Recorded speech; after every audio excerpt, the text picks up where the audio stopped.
নমস্কার। যুক্তি তর্ক সঙ্গে অর্কয় আপনাদের স্বাগত।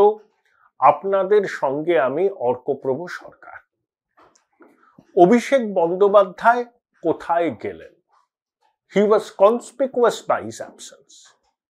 রাজ্যের মুখ্যমন্ত্রী ধর্ণা দিলেন, সব সাংসদদের বললেন শনি রবিবার ধর্ণা মঞ্চে থাকতে, অভিষেক নিজে সাংসদ, তিনি অনুপস্থিত। আর সংসদের অধিবেশনে যোগ দেওয়া, সেখানে প্রশ্ন করার ট্র্যাক রেকর্ড অভিষেকের তো একেবারেই উজ্জ্বল নয়। পরিসংখ্যান সে কথাই বলে। এহেন অভিষেক তার পিসিমণির অবস্থান মঞ্চকে এড়িয়ে গেলেন। তার বোন অদিতি গায়েন এটি টুইট করেছেন যে যোগ্য লোকেরা মর্যাদা পায় না, অযোগ্য লোকদের দিয়ে ঘর সাজানো হয়। আমার প্রশ্ন হলো, অদিতি গায়েনের মতো একজন এরকম একটা টুইট করলেন, চ্যালেঞ্জ কাকে করলেন? মমতা বন্দ্যোপাধ্যায়কে। অদিতি গায়েন অভিষেক বন্দ্যোপাধ্যায়ের অত্যন্ত ঘনিষ্ঠ। তাহলে অভিষেকই অদিতি গায়েনকে দিয়ে টুইটটা করিয়ে নিজের বার্তাটা দিলেন। হ্যাঁ, অভিষেক বন্দ্যোপাধ্যায় যে অবস্থান করেছিলেন রাজভবনের সামনে, তিনি চেয়েছিলেন সেই অবস্থান, বিক্ষোভ কর্মসূচি অব্যাহত থাকুক, পুজোর মধ্যেও থাকুক। মমতা বন্দ্যোপাধ্যায় রাজি হননি, অভিষেক বাধ্য হয়েছিলেন তুলে নিতে, কিন্তু তার মতটা স্পষ্টভাবে জানিয়েছিলেন। তারপর থেকেই কার্যত লোকচক্ষুর অন্তরালে তিনি চলে গেছেন। মাঝে মধ্যে ডায়মন্ড হারবার কেন্দ্রে যান, সেখানকার কর্মসূচি, সেটাই নাকি ভারতবর্ষের সব থেকে ভালো সংসদীয় কেন্দ্র, এসব বলেন। বার্ধক্য ভাতা দেওয়ার কথা একতরফাভাবে ঘোষণা করে দেন, ইত্যাদি ইত্যাদি। কিন্তু সংগঠনের ব্যাপারে রাজ্যে অন্যান্য জায়গায় প্রচার কর্মসূচি কিছুতেই অভিষেক বন্দ্যোপাধ্যায় নেই। কারণটা কি? একটা কানাঘুষো শোনা যাচ্ছে, সত্য মিথ্যা বলতে পারবো না, ওই যে যা রটে তা কিছুটা বটে, কিছুটা সত্য থাকে। তো অভিষেকের অনুগামীরা চেয়েছিলেন, এই যে এত দুর্নীতির অভিযোগ আসছে, যারা দুর্নীতির অভিযোগে বিদ্ধ তারা অধিকাংশই মমতা বন্দ্যোপাধ্যায়ের দীর্ঘদিনের সহকর্মী। যেমন পার্থ, ভৌমিক টমিক, এরা চেয়েছিলেন যে মমতা বন্দ্যোপাধ্যায় সর্বভারতীয় রাজনীতিতে বলতেন, অভিষেক বন্দ্যোপাধ্যায় মুখ্যমন্ত্রী হিসেবে শপথ নেন। কিন্তু মমতা বন্দ্যোপাধ্যায় এটা রাজি হননি, ফুৎকারে উড়িয়ে দিয়েছিলেন। এবং তার ঘনিষ্ঠ লোকেরাও বলেছিলেন মমতা বন্দ্যোপাধ্যায়কে এটা করলে হিমালয়ান ব্লান্ডার হবে। কার্যত মমতা বন্দ্যোপাধ্যায় তখন তৃণমূলের মধ্যে অপ্রাসঙ্গিক হয়ে যাবেন, কেউ তার কাছে আসবেও না। যেমন তেজস্বী তার নীতিশ চাচাকে বলছে সর্বভারতীয় রাজনীতিতে যান, বলছিলেন এক সময়, আর তিনি মুখ্যমন্ত্রী হন। অভিষেকের অনুগামীরা এটাই চাইছিলেন, কিন্তু সেটা হয়নি। তারপরে অভিষেকের অনুগামীরা অবশ্যই অভিষেকের মত নিয়ে দলের অভ্যন্তরে একটা ক্যাম্পেইন চালু করেছিলেন, হয়তো এখনো আছে সেই ক্যাম্পেইন, যে অভিষেককে উপমুখ্যমন্ত্রী করা হোক। মমতা বন্দ্যোপাধ্যায় উপমুখ্যমন্ত্রীর প্রস্তাবেও রাজি নন। হ্যাঁ, তিনি বলেছেন অভিষেক মনে করলে ক্যাবিনেটে যোগ দিতে পারে, গুরুত্বপূর্ণ মন্ত্রকের দায়িত্ব পেতে পারে। আইপ্যাক বুঝিয়েছে অভিষেককে যে তুমি প্রশাসন বাইরে থেকে মসৃণভাবে চালাতে পারবে না, তুমি মমতা বন্দ্যোপাধ্যায়ের ভাইপো, তুমি এয়ার অ্যাপারেন্ট, সেই জন্য পুলিশের কর্তারা, প্রশাসনের কর্তারা তোমাকে পাত্তা দেয়।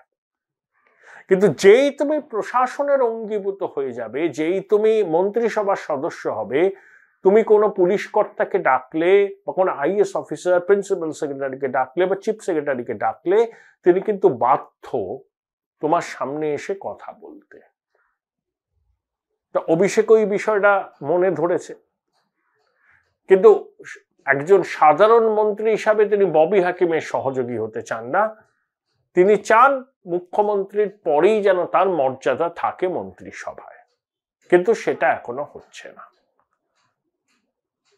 এবং এই যে চতুর্দিকে যে এজেন্সির তৎপরতা, সেই তৎপরতাও তো প্রভাবশালীদের মনে ভয় ঢুকিয়ে দিয়েছে না।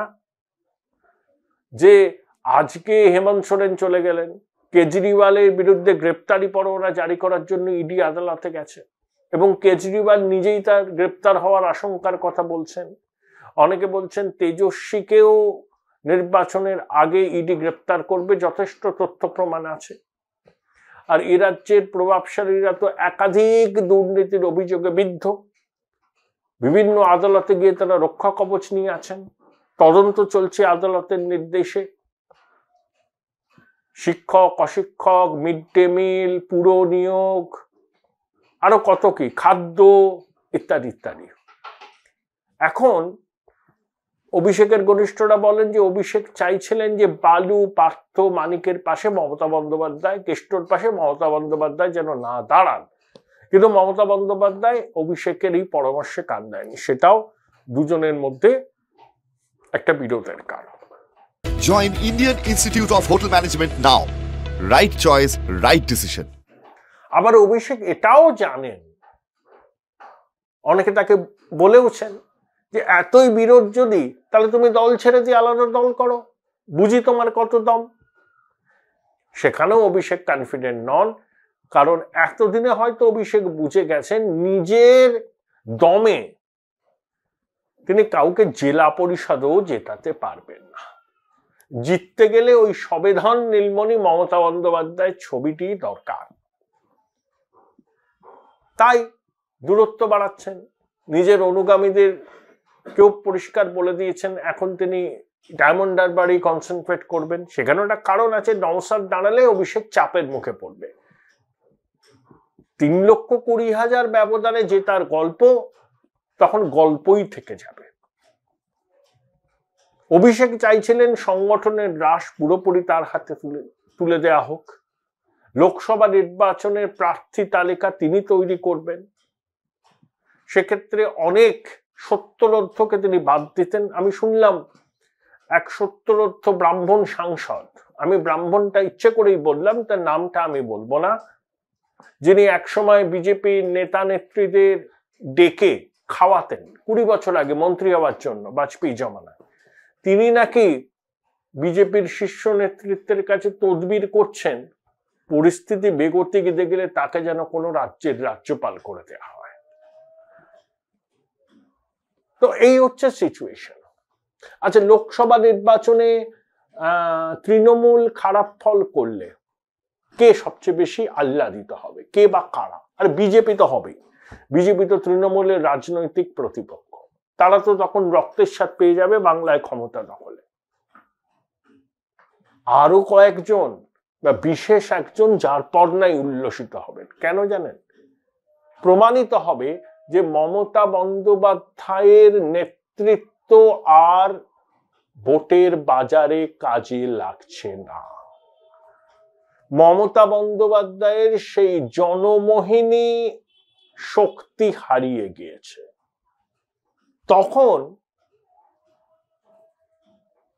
কেউ বা কারা বলতে পারবেন যে এবার পালা বদলের পালা, এবার কুর্সির দাবিদার তরুণ প্রজন্ম।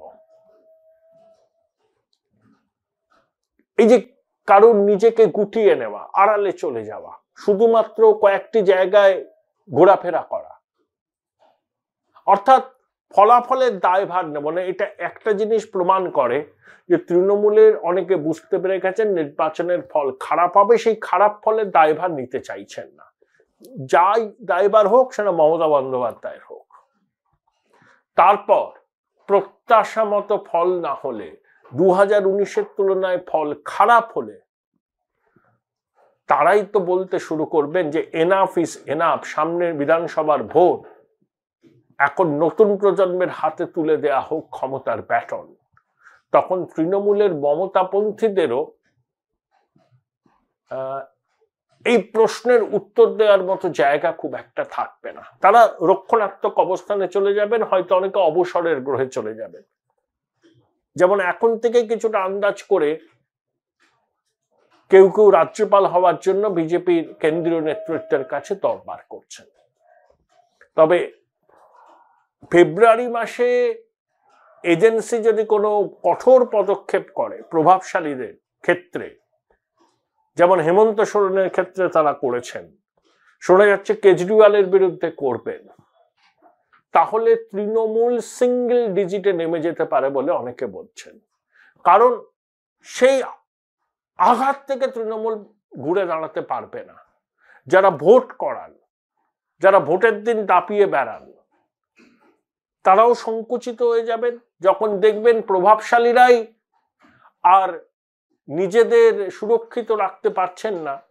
প্রভাবশালীরা নিজেদের সুরক্ষিত না রাখতে পারলে আমচা চামচা বেলচাদের সুরক্ষা কিভাবে দেবেন? অটোমেটিক্যালি তারা বসে যাবেন বা সেই সক্রিয়ভাবে রাজনীতিতে থাকবেন না।